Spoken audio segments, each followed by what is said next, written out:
Hey, business coach Steve Warrenson here with another business tip to help you work smarter, not harder, so you could live more life. So, what do you do if you have a staff member, an employee that just really doesn't fit your culture? They sort of kind of make you feel like they're holding you hostage. You'd rather let them go, but you feel like, hey, I really can't. They're just too good, right? Has this ever happened to you?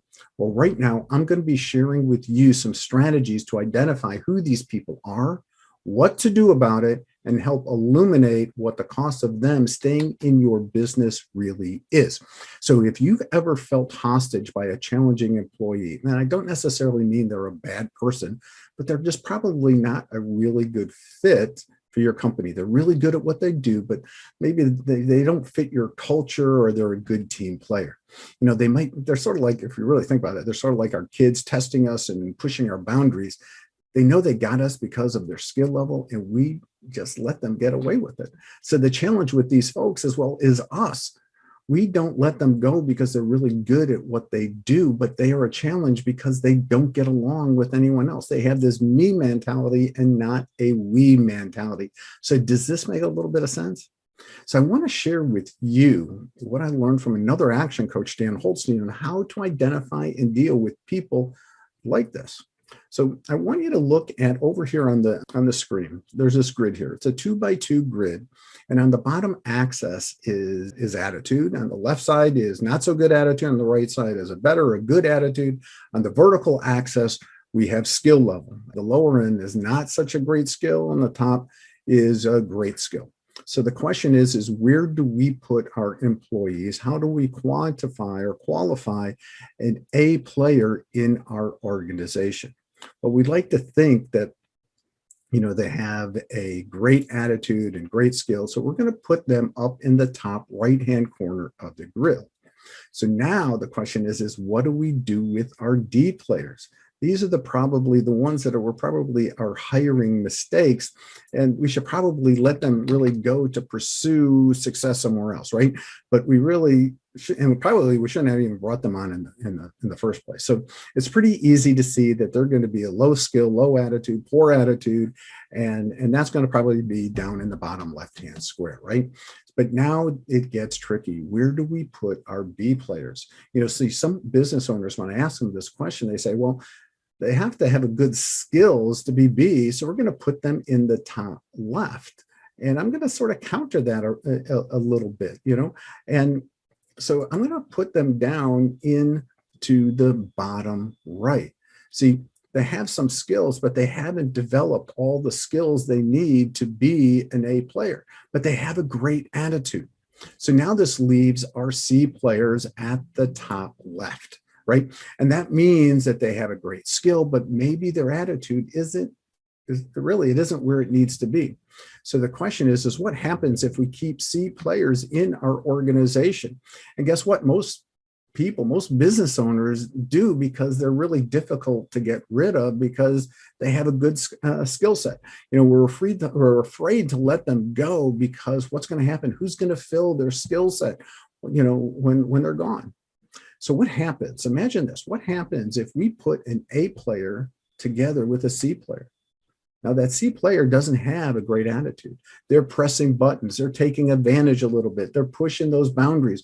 While the C player is, if partnered with an A player who's doing a great job, they have a great attitude, they're playing by all the rules, and then they see this C player not doing the same thing. They're getting great results, but they're not playing by the same rule book as they are. Now the A player has this prolonged exposure to that C player, and they might start morphing into a C player. And that's probably how most C players became C players, right? So the attitude of entitlement, the pushing of boundaries, the getting away with things, this can really be infectious. It can affect other people because they see other people getting away with doing less contribution, less teamwork, and really just getting away with it. So remember, what we allow, we encourage. So if we let that C player continue like that, you're going to have the possibility of having an A player being affected negatively. So now you need to really sit down and take a look at what's going to happen next. We could really easily shift another person's attitude downward, and it's a lot more difficult to shift an attitude to the positive, an attitude upward. So this is why most C players never want to get better in terms of attitude. They don't think they have a problem. Maybe not, but they're still probably not a really good fit for our organization. So what we want to do is make sure that we don't keep our C players because they impact our A players, which is really bad. So now guess what happens if you have a C player that's coupled with a B player? Well, B players, remember, they have a great attitude, but they don't have all the skills that they need to really excel in their role yet. Well, if they start hanging around with a C player, they're going to start having an attitude change as well, which means that C player is going to morph into a D player. Now that's a real problem. We have fewer Bs and now we have more Ds, and we're going to have some turnover issues. We're going to have productivity issues as well. So conversely, now if the B player that's hanging out with an A player, who's another person with a great attitude, they're probably going to want to mentor them and help them out a little bit, right? So the B player wants to get better because they have a great attitude. So pair up a B and an A, the B is going to get better. But if we pair up either, an A or a B with a C, or if they're just exposed to them in our organization, their attitude is going to shift to the negative. And now we have a real challenge. So I hope this tool has sort of been kind of helpful for you in terms of being able to determine who do we have on our team, what are our A, B, and C players. And also, what you really need to realize as well is that when you let your C player go, because you realize finally that they're not a really good fit, those A players and B players are going to probably come up to you and thank you because they've been exposed to all this negativity, the poor attitude and whatnot. And they're going to start wondering what took you so long to get rid of this person.